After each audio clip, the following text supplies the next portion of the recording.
निर्दूत कलिलात्मने सालोकानां त्रिलोकानां यद् विद्या दर्पणायते यद् विद्या दर्पणायते।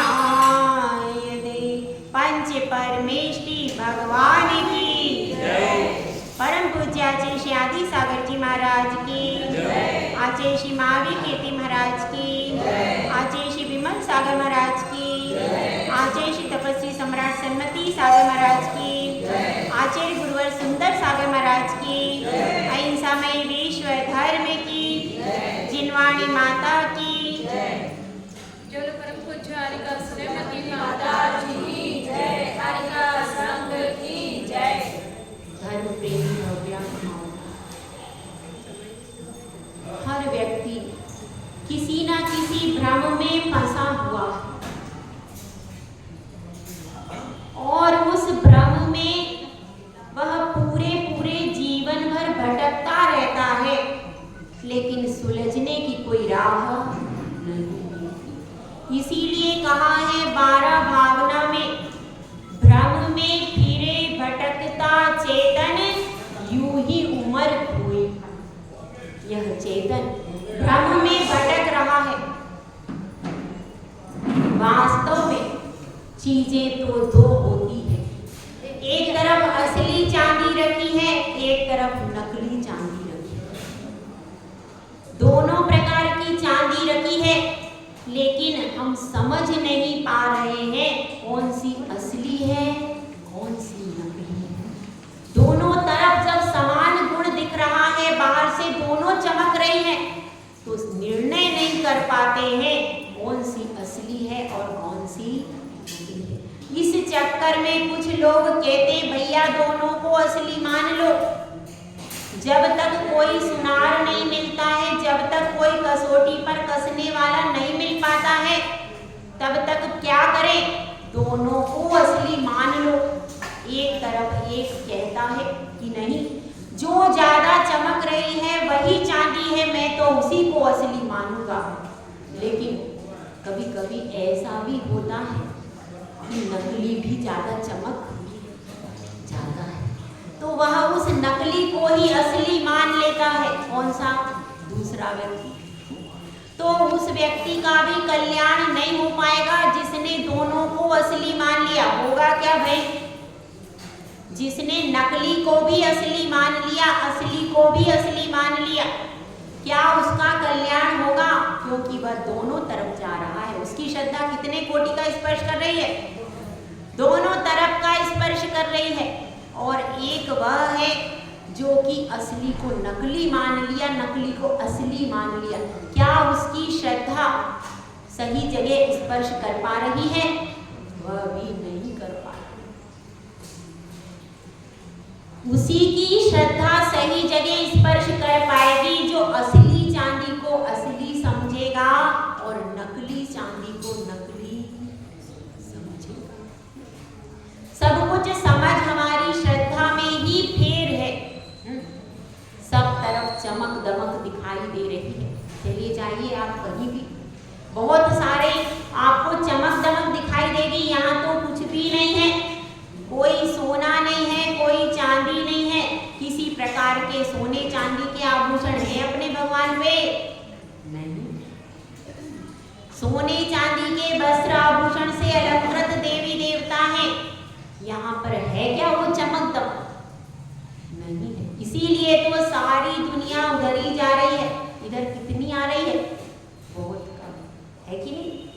क्योंकि चमक दमक से दुनिया प्रभावित होती है और चमक दमक के पीछे भागती रहती है जिंदगी भर। और जिंदगी तो छोड़ दीजिए, अनंत भावों से अपन भाग रहे उसी चमक दमक के पीछे। ये अच्छा लगता है, अरे यहाँ पर सोना चढ़ता है, अरे यहाँ पर चांदी चढ़ती है, यहाँ पर देखो अरे हीरे मोतियों के अंबार लगे, इतने इतने करोड़पति पूरे पूरे धन लुटा रहे, और देखो भगवान भी कैसे झकझक चमक रहे। ओ ये मत सोचिए कि अभी तो आप आ गए, अनादि अनादिकाल से उसी मिथ्यात्व रूपी भ्रम में फंसे हुए थे। अभी बड़ी मुश्किल से यहाँ पर आए हैं और आने के बाद भी किसकी श्रद्धा असली पर पक्की जमी हुई है, ये तो आप ही अपना अपना आकलन कर पाए कि किसकी श्रद्धा पक्की जमी हुई है। किसी की श्रद्धा कोई का कारण बनता है, तुरंत फिसल करके उधर चली जाती, काम उधर से साधन कर लेते, फिर यहाँ पर आ जाते। तो ऐसी डोलती हुई श्रद्धा से जिस प्रकार से संसार पार नहीं हो सकता, जिस प्रकार से डोलती हुई नैया से कभी भव समुद्र कभी भी डोलती हुई नैया से पार होगा क्या भाई? डोलती हुई नैया से तो आप भी उछल करके नीचे गिर जाएंगे। तो भ्रम में पड़ना छोड़ दीजिए। कौन कह रहा? आचार्य श्री समंतभद्र स्वामी यही कह रहे हैं इस श्लोक में। अपन ने पीछे पढ़ा था, धर्म के बारे में बताया था, समझाया था कि जो जीवों को उत्तम सुख में रख दे, संसार के दुखों से उबार करके उत्तम सुख में जो धर दे वह धर्म है। तो अब शिष्य प्रश्न कर रहा है कि आपने यह तो बता दिया वह उत्तम सुख में रखता है, वह कैसा है, कल्याणकारी है, यह सारा बता दिया, लेकिन वास्तव में धर्म होता क्या है, कैसे प्राप्त होगा, उस धर्म की राह भी तो बताइए। क्योंकि कह दिया कि बहुत अच्छा मोक्ष मार्ग है, बहुत अच्छा मोक्ष मार्ग है, अरे उससे क्या होगा, हमें रास्ता भी तो बताइए कि कैसे उस धर्म तक पहुंचे, कैसे उस मोक्ष मार्ग तक पहुंचे। बिना पथ को पहचाने क्या मंजिल तय होती है? क्या नहीं होती। बिना पथ को पहचाने कभी भी मंजिल तय नहीं हो सकती। हो सकती है क्या?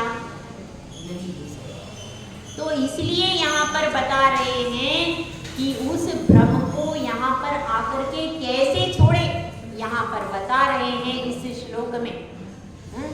इस श्लोक में क्या बता रहे हैं? यह बता रहे हैं कि असली क्या है और नकली क्या है। समझ में आया? इधर केंद्रीकरण कीजिए, एक की तरफ केंद्रीकरण करोगे तो एक को पा जाओगे। एक की तरफ केंद्रीकरण होगा तो हम एक को पा करके एक मोक्ष पर चले जाएंगे, ये ध्यान रखना। इसलिए भ्रम को छोड़ने के लिए यह कारिका है। जिसने इस कारिका को जीवन में उतार लिया वह कभी संसार के बुलावे के भ्रम में भटकेगा नहीं।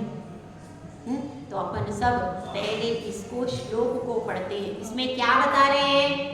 धर्म क्या है और धर्म को प्राप्त करने का पथ क्या है, पथ बता देते हैं।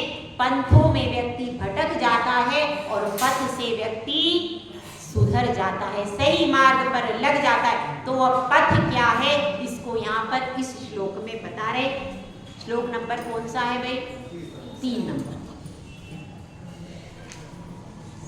पहले हम बोलेंगे, उसके बाद आप धीरे धीरे उच्चारण करें।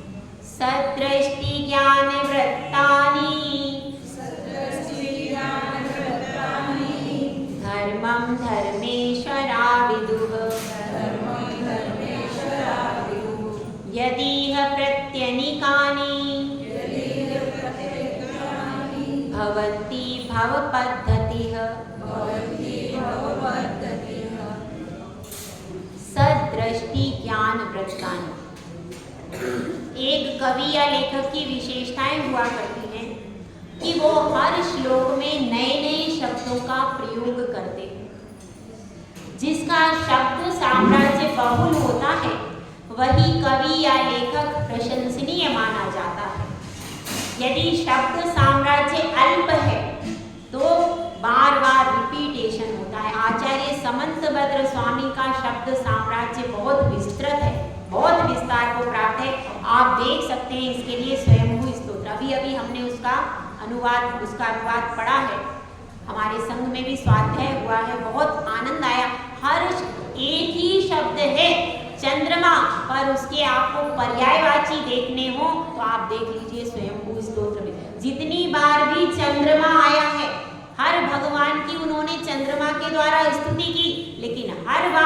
पर्यायवाची अलग अलग प्रयोग हुआ है।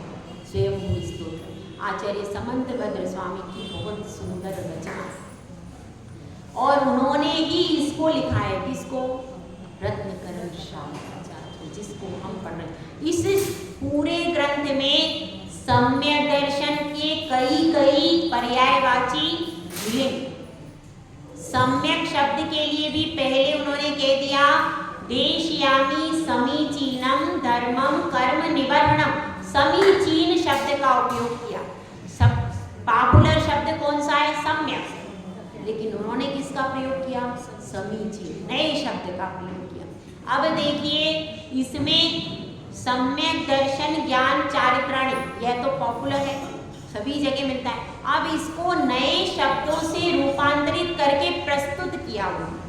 देखिए सदृष्टि, सद यानी सही, सद यानी समीचीन, सद यानी भली, सद यानी अच्छी, सद यानी जो मोक्ष मार्ग के लिए प्रयोजनभूत है, ऐसी सद दृष्टि यानी दर्शन। नया शब्द है ना, सद दृष्टि। ऐसा कहा जाता है जैसी दृष्टि वैसी सृष्टि। यदि आपकी नजर संभली हुई है तो आपकी डगर भी संभली हुई है, और यदि आपकी नजर संभली हुई नहीं है तो आपकी डगर कभी संभली हुई नहीं हो सकती। तो यहाँ पर कह रहे हैं दृष्टि। दृष्टि में यदि सौम्यता है, आप देख लीजिए आपके सामने भगवान है, शांतिनाथ भगवान, एक दृष्टि इनकी भी दिखाई दे रही। कैसी दृष्टि है?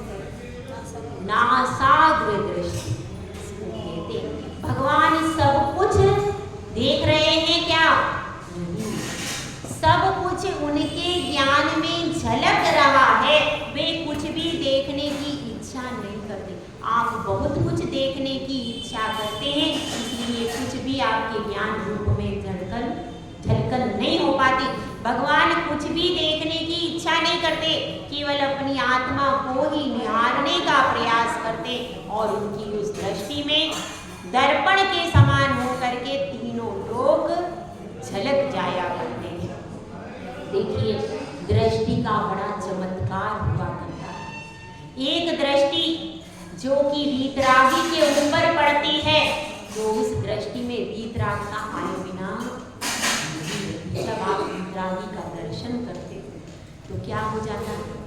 दृष्टि में वीतरागता आती है, और यदि सरागता का दर्शन करते हो तो सरागता आती है, राग द्वेष का प्रादुर्भाव हो जाता है। ऐसे ही अपन सब दृष्टि कहाँ जाती है और दृष्टि के द्वारा सृष्टि किस प्रकार की लगती है, इसको एक दृष्टांत के द्वारा समझने का प्रयास करते हैं। देखिए रागियों के जगह जगह घर होते हैं, लेकिन जब रागी व्यक्तियों का मरण होता है तो कोई उनका एक व्यक्ति नहीं होता, इसलिए उनको क्या किया जाता है? उनको उनके शव को चौराहे पर रख दिया जाता है। एक तो जो चतुर्थ काल में महामुनिराज जंगल में रहते थे, तो उस समय इस प्रकार की संस्कार क्रिया नहीं होती थी। उस समय जिस मुनिराज की जहाँ पर समाधि हो जाती थी, वहीं पर जंगल में उनको छोड़ देते थे और आगे बढ़ जाते थे। यह व्यवस्था थी।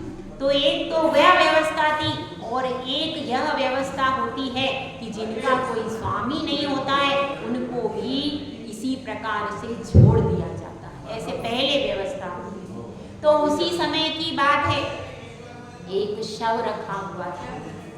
शव चौराहे पर रखा हुआ था। उस शव का कोई स्वामी नहीं था। सब लोग आकर के देख रहे हैं, यह शव है। एक सुअर, एक कुत्ता वहां से जा रहा है, या श्रगाल जो कि मांस का सेवन करते, श्रगाल करते, ऐसे वह श्रगाल यानी क्या? सिया। वह सियार वहां से जा रहा है, वह देख रहा है यह चौराहे पर क्यों रखा है? अरे किसी जंगल में यह शव रखा होता तो मैं इसका भक्षण कर लेता। अब यहाँ तो बहुत सारे लोग जा रहे हैं, मैं यदि भक्षण करना चाहूँ तो कोई मुझे जरूर टोकेगा, इसलिए इसलिए वह कॉर्नर पर बैठ गया और इंतजार कर रहा है कब रात्रि हो, कब ये सब लोग यहाँ से चले जाएं और मैं अपनी क्षुधा को शांत कर दूं। वह अपनी क्षुधा को शांत करने के लिए अपनी दृष्टि, उसकी दृष्टि किस पर है? शव पर तो है, पर उसके द्वारा वह अपनी क्षुधा को शांत करना चाह रहा। दूसरी तरफ एक रागी जीव आता है, वह देखता है अरे इतनी सुंदर स्त्री इसी नगर में थी, मैं तो जानता ही नहीं, इतनी सुंदर स्त्री इस नगर में थी। ओह, अब तो यदि मैं जानता तो मैं इसका स्वामी बनता, लेकिन अब क्या हो सकता है? ओहो, काल का कराल वार इसके ऊपर पड़ गया और काश कि यह पहले मुझे मिली हो। ऐसी भावना से वह सोच रहा है कि अब तो देर हो चुकी है और वह उन्हीं विकार ग्रथित दृष्टि से देख रहा है। उसकी दृष्टि में क्या है? विकार है, उसकी दृष्टि पवित्र नहीं है। दूसरी तरफ एक मुनिराज वहां से निकल रहे हैं, वह भी वहां पर अपने मंदिर जिन दर्शन के लिए जा रहे हैं, लेकिन रास्ते में चूंकि वह शव है तो वहां पर देखते हैं उनकी भी दृष्टि उसी शव पर पड़ती है। वह देखते हैं, ओह, उनके मुख से निकलता है, ओह कितनी दुर्लभ मनुष्य पर्याय, कितना स्वस्थ शरीर, यह तो आरिका बन सकती थी, अपने जीवन को धन्य कर सकती थी। इस आत्मा ने अपना उपकार नहीं किया, भोगों में यह अमूल्य मानव जीवन यूं ही खो दिया। अरे यह आरिका बनकर के 16वें स्वर्ग में उत्पन्न होने की सामर्थ्यवान जीव था, उस जीव ने अपना अकल्याण किया। यह जीव तो कल्याण कर सकता था और इस संसार से दुख का अंत कर सकता था। उनके मन में भी दुख है, इसके मुनिराज के, लेकिन दुख किस बात का है कि इसने अपने मानव जीवन को सार्थक नहीं किया। बंधुओं, ध्यान देना, आपकी भी इस मानव पर्याय बीतती जा रही है, बीतती जा रही कि नहीं? कितने साल निकल गए? हाँ, कितने निकल गए? 50, 52, किसी के 40, किसी के 30। अरे भैया, जितनी बीत गई सो बीत गई, आगे की तो संभाल लो, आगे भी अपना मन भगवान की भक्ति में लगा लो, समीचीन श्रद्धा को हृदय में उत्पन्न कर लो। यह सुअवसर चला गया तो बाद में पछताएगा, बाद में मत पछताना कोई भी। सब आरिका बन जाना, सारी गृह लक्ष्मियों सब आरिका बन जाओ तो तुम्हारा गृह लक्ष्मी बनना सार्थक होगा। इस घर की लक्ष्मी तो अनादिकाल से अपन बनते आ रहे हैं, आज तक बनते आए और फिर मरने के बाद बाहर निकाल दिया। अपने अंतरंग की लक्ष्मी को एक बार जगा लो तो फिर कभी कोई आपको बाहर नहीं निकालेगा। यह अपना वास्तविक गृह लक्ष्मी बन जाओ। एक घर तो वो बाहर का है, कितने समय का भी है, कितने साल के लिए मिला है वो? जब आपकी 20-25 साल के बाद तो आपको मिला ही, पहले तो दूसरा घर था। 25 साल के बाद ये घर मिला, उसके बाद कब तक रहेगा आपके साथ? मरने तक रहेगा। फिर मरने के बाद दूसरी गृह लक्ष्मी बनो, तो ऐसे घर की लक्ष्मी बनो कि दोबारा घर चेंज करना नहीं पड़े, परमानेंट एड्रेस। कौन सी गृह लक्ष्मी है वो? मोक्ष शिला वाला घर है आपका। और एक ये आत्मा रूपी घर भी तो है, यह भी तो घरवा है अपना आत्मा रूपी घर। एक तो आत्मा रूपी घर, तो इस आत्मा रूपी घर को मोक्ष शिला रूपी नगर में ले जाकर रखो तो अपन चिर सुरक्षित हो जाएंगे हमेशा के लिए। फिर हमको कोई निकालेगा नहीं। तो कौन सा घर है अपना? वो हमारी गृह लक्ष्मी को मोक्ष लक्ष्मी मिल जाए तो हमेशा के लिए शाश्वत स्थान मिल जाए। यह ध्यान रखना। यहाँ पर बात चल रही है अपनी दृष्टि में समीचीनता लाइए। जो उस मुनिराज की दृष्टि थी वैसी दृष्टि हम भी रख सकते हैं कि नहीं? रख सकते हैं। भावनाएं वैसी बना सकते हैं कि नहीं? पवित्र भावनाएं वैसी पवित्र बनाइए, क्योंकि विकारों से कुछ भी मिलने वाला नहीं है।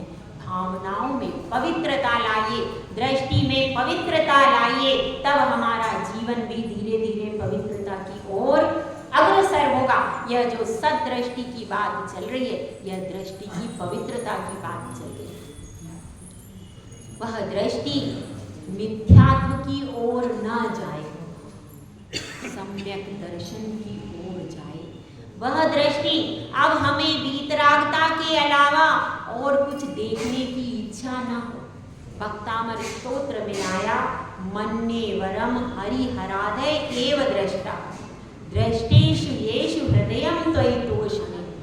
मैं अच्छा हुआ मैंने पहले हरिहरादिक देव देख लिए, क्योंकि उनको देखकर मैं संतुष्ट नहीं हुआ, और आपको पहले देख लेता तो उनको देखने की इच्छा ही नहीं होती, फिर मैं देख ही नहीं पाता।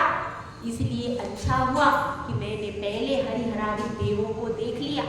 अब आपको देखा तो आपको देखने के बाद किसी और को देखने की इच्छा होती है क्या? नहीं। एक बार वीतरागता का आपने दर्शन कर लिया, उसके बाद दूसरे किसी को देखने की इच्छा अगर होती है तो आपने अभी आत्मा से दर्शन नहीं किया उस पूर्ण वीतरागता का। ध्यान रखना। सदृष्टि, समीचीन दृष्टि, ज्ञान वृत्तानि। यहाँ पर जो सद शब्द है ये आदि दीपक है। 3 प्रकार के दीपक होते हैं, एक आदि दीपक, एक मध्य दीपक और एक अंत दीपक। मैंने पहले बताया था, शायद इसमें बताया। आदि दीपक मतलब पहले दे दिया है और पीछे पीछे प्रकाश करता है। जैसे एक कमरे में आपने दीपक रख दिया, पीछे के 2 से 3 कमरों में उसका प्रकाश जा रहा है, वो क्या हुआ? आदि दीपक। और एक मध्य में दीपक रख दिया और आगे के कमरे में भी प्रकाश जा रहा है, पीछे के कमरे में भी प्रकाश जा रहा है, वो कौन सा हो गया? मध्य दीपक। अंत दीपक कैसा है? लास्ट के कमरे में हमने दीपक रखा और आगे और बीच के कमरों में प्रकाश जा रहा है। यहाँ पर ये आदि दीपक है। सद यानी सद दृष्टि, सद ज्ञान और सद वृत्तानि, तीनों में सद लगाना है, क्योंकि ज्ञान भी समीचीन चाहिए, व्रत यानी चारित्र भी क्या चाहिए? समीचीन चाहिए। बिना सम्यक पने के कभी भी कल्याण नहीं होता। क्यों नहीं होता? इसलिए नहीं होता क्योंकि जानने वाले तो बहुत सारे लोग हैं। ऐसे ऐसे लोग हैं, एक बार पढ़ करके पूरे के पूरे शास्त्र बता देंगे, जिनको समय सार कंठस्थ याद है। ऐसे भी लोग दुनिया में हैं। कई शास्त्र पूरे पूरे रटे पड़े, परंतु केवल शास्त्रों को रट लेने से भी कल्याण नहीं। आचरण हो, पर आचरण भी तो बहुत लोग कर रहे हैं। अन्य भी साधु हैं, वे भी एक उपवास भी करते हैं। कई 9 दिन क्या करते हैं लोग? एक लोंग पर 9 दिन निकालते हैं, खाली पानी लेते हैं। कुछ लोग निर्जल भी करते हैं, करने वाले उपवास वो भी तो कर रहे हैं तपस्या, और उसमें भी और भी जगह साधु हैं, लेकिन फिर भी उनमें वीतरागता के प्रति श्रद्धा नहीं है। इसीलिए वह चारित्र समीचीन 28 मूल गुणों का पालन नहीं है, इसीलिए वह समीचीन चारित्र। ठीक है। सदृष्टि का अर्थ क्या है? सम्यक दर्शन। ज्ञान तो आप समझते ही हो। और वृत्तानि, वृत्तानि यानी चारित्र। वृत्त का अर्थ क्या है? चारित्र। क्योंकि देखिए वृत्ति यानी प्रवृत्ति, और प्रवृत्ति का मतलब चारित्र। ठीक है। प्रवृत्ति का मतलब है अगर हम कोई भी क्रिया को करते हैं उसको क्या कहते हैं? प्रवृत्ति। और वह प्रवृत्ति से यहाँ पर वृत्ति रह गया। सदृष्टि ज्ञान वृत्तानि, तीनों को एक साथ लिया, एक वचन। जैसे कि मोक्ष वो है ना, सम्यक दर्शन ज्ञान चारित्राणी मोक्ष मार्ग, है ना। उसी तरह से वहां पर भी एक बहुवचन लिया, इसमें तीनों को एक में गिनाए, यहाँ पर भी तीनों को अलग अलग नहीं एक में गिनाए, तो क्या हो जाएगा, सदृष्टि, सद्ज्ञान, सद्वृत्ता। उसकी बात चल रही, वह क्या है, उसको धर्म कहा। धर्म किसको कहा है, सदृष्टि, सद्ज्ञान, सद्वृत्तानि, इसको क्या कहा है, धर्म। किसने कहा है, धर्मेश्वर ने कहा है, मैं नहीं कहता। बहुत बड़ी महानता है हमारे पूर्वाचार्यों में, कभी भी अपना नाम नहीं लिखते और कभी ये भी नहीं कहते कि मैं कहता हूँ। इसकी विशेषता है रत्नकरण शावकाचार्य की। आप देखना हर कारिका में उन्होंने कहीं ना कहीं यही कहा है, प्राहु, कहीं उनके द्वारा कहा गया है, वही कह रहा हूँ। आप हर कारिका में देख लेना, मैं आपको एक एक कारिका में बता दूंगी, हर जगह वो कह रहे हैं जिनेंद्र भगवान ने ऐसा कहा है, वीतराग वाणी में ऐसा आया है, हर जगह का। इतने महान आचार्य, और फिर भी देखिए उनकी विनय, उनकी लघुता, और हम तो थोड़ा सा जान लेते हैं और घमंड में बहुत भूल जाते हैं। जो बहुत सारा जानते हैं वो कभी घमंड में नहीं भूलते। विद्या ददाति विनयम, विद्या वही है जो विनय को देती है। तो ऐसे विनयवान आचार्य कह रहे हैं मैं धर्म को कहूंगा, पर कौन से धर्म को कहूंगा, जिसे धर्मेश्वर, धर्मेश्वर का अर्थ क्या है, धर्म के ईश्वर होते हैं तीर्थंकर भगवान, जिसे धर्म के ईश्वर, धर्म धन ईश्वर, संधि विच्छेद करेंगे इसकी, क्या निकलेगा, धर्म धन ईश्वर, धर्मेश्वरा यानी तीर्थंकर, विदु यानी कहा है उन्होंने, जो जानते हैं, जिन्होंने कहा है। किन्होंने कहा है, जो तीर्थंकर भगवान हैं, जो धर्म के ईश्वर हैं, उन्होंने जैसा कहा है वैसा ही मैं धर्म कहूंगा, अपनी तरफ से कुछ उसमें मिलाऊंगा नहीं, जो उन्होंने कहा है उसी को कहूंगा। सिर्फ शब्द मेरे हैं लेकिन भाव किनका है, उन्हीं का है। ऐसी विनय से भरे हुए आचार्य परमेश्वर कह रहे हैं कि यह सब क्या है, धर्म कहूंगा, लेकिन तीर्थंकरों के द्वारा प्रतिपादित है जो, उसी सदृष्टि ज्ञान वृत्तानि को मैं कहूंगा। यदि प्रत्यनिकानि, और उसकी, यदि ये यानी जिसके, प्रत्यनि, प्रत्यनि यानी विपरीत, प्रत्यनिकानि उसके विपरीत होता है क्या, भवन्ति भव पद्धति, उसके विपरीत जितना भी मार्ग है वह क्या है, वह संसार की पद्धति को बढ़ाने वाला है। जो संसार है उस संसार को, संसार की जो पद्धति है, जो परंपरा है, यहाँ पर वह जो है कौन सा, मिथ्या दर्शन ज्ञान चारित्राण, वह सब मिथ्या दर्शन ज्ञान चारित्र संसार की पद्धति को बढ़ाने वाला है कि कम करने वाला, बढ़ाने वाला है। उसके द्वारा संसार का कभी अंत नहीं हो सकता। तो भाई पहचान लीजिए कि असली सोना कौन सा है, पहचान लीजिए कि असली हीरा कौन सा है। अनादिकाल से हम खोटे सिक्के को असली सिक्का मान करके चलते रहे, उसी को तिजोरी में भरते रहे, अंत में पता चला ये तो सब खोटे सिक्के थे, बाजार में एक भी सिक्का नहीं चला, और हम समझते रहे क्या, खोटा सिक्का नहीं है, सच्चा है। सच्चा सोना केवल वीतरागता के पास मिलता है और कहीं भी नहीं है। कसौटी पर कस के कौन दिखाएगा, हमारे पास कसौटी नहीं है।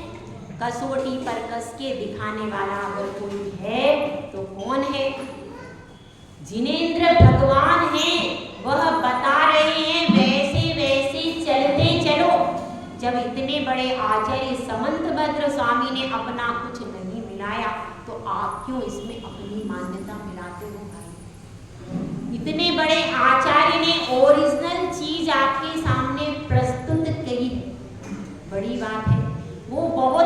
जानने के बाद भी मिक्स नहीं करते तो हमें इसमें कुछ भी मिक्सिंग करने का अधिकार है क्या?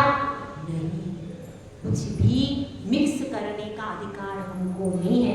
ओरिजिनल चीज आपके सामने आ रही, इसीलिए मैं केवल श्लोक के एक एक शब्द का अर्थ जैसा का तैसा आपके सामने रख रही, उसमें कुछ मिला नहीं है। जैसा कहा है उसकी ही भाव भंगिमा को हम समझ जाएं तो हम कल्याण के पथ पर अग्रसर हो जाएंगे। बंधुओं ध्यान रखना, यह आचार्य समंतभद्र स्वामी की वाणी है। उनकी दृष्टि है कि उनकी दृष्टि एक पत्थर पर पड़ी तो वहां से स्फटिक मणि की प्रतिमा प्रकट हो गई। वह उनकी श्रद्धा का चमत्कार था। तो हमारी श्रद्धा भी एक बार वीतरागी के चरणों में जुड़ जाए, अन्य सब तरह से त्याग हो जाए। किसका त्याग करना है? मैं कहती हूँ आप भोजन 50 बार कर लीजिए, पानी 100 बार पी लीजिए, कोई बात नहीं। जितने सुंदर सुंदर वस्त्र बदलने हैं 50 बार बदल लीजिए, लेकिन एक बार वीतरागी के चरणों में झुके तो अपना देवता जिंदगी में कभी भी मत। बस आप एक बार मिथ्यात्व का त्याग कर दीजिए। एक बार मिथ्यात्व का भी आपने त्याग कर दिया तो आप व्यवहार सम्यक दृष्टि चतुर्थ गुण स्थान वर्ती बन जाएंगे। और चतुर्थ गुण स्थान वर्ती जानते हैं वैमानिक देवों में भी जाता है। यदि समाधि पूर्वक मरण करे तो कहाँ जाएगा? वैमानिक देवों में। घर बैठे आपको लड्डू मिल रहा है। अगर आप केवल एक मिथ्यात्व रूपी हलाहल को वमन कर दें तो आपको इस लड्डू का स्वाद आना चालू हो जाएगा। तो ऐसा ही हम असली नकली की सही पहचान करके अपने जीवन में उत्थान के पथ को स्वीकार करें।